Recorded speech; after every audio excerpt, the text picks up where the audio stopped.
Honor Game ရဲ့ season တင်မနေ့ပြန်တစ်ပတ်ခါဆိုရင်စပါမယ်။အဲကြတော့ brand နေရအောင်တင်ချပြီး everything box တွေယူထားဖို့ပြောချင်ပါတယ်။ကျွန်တော်တို့ခုမှယူလိုက်ရတယ်ပေါ့။စကင်တွေအားလုံးရှိပြီးသားဖြစ်တာမို့လို့ limited တုံးကန်မရပါတယ်။ season တစ်ခုမှပေးတဲ့ limited တုံးကန်တွေကိုတေချာစုမယ်ဆိုရင် season တစ်ခုကိုဒီညတစ်ကောင်တော့မဟုတ်နှစ်ကောင်တော့တဝယ်လို့ရပါတယ်။အဲ့တော့ခုလည်းပြည့်သွားပြီဆိုတော့ limited တုံးကန်နဲ့ဘာဝယ်ရမလဲဆိုပြီးရွေးနေ။ရွေးနေမှာတစ်ခုတတိယဘောတော့ကျတော့ဒီဝူခုံးရဲ့ကန်တဲ့ skin ပဲယူလိုက်တယ်။ဘာလို့မို့ကန်တဲ့ဝူခုံးတော့ပြောလဲဆိုတော့ဒီ skin က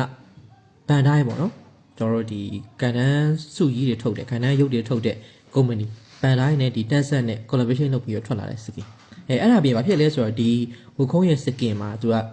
mobile ကျဆိုရင်ပိတ်တဲ့ skin ပေါ့အဖြူရော skin တစ်ခုလာဖို့ရှိဒါကြောင့်မလို့ကျွန်တော်ဒီ skin ကိုယူလိုက်တာကျွန်တော်ဝူခုံး skin တွေကတော်လေးကိုများတယ် bite skin ကလွယ်ဝူခုံး skin အားလုံးရှိတယ်ကိုင်းတာမကိုင်းတာ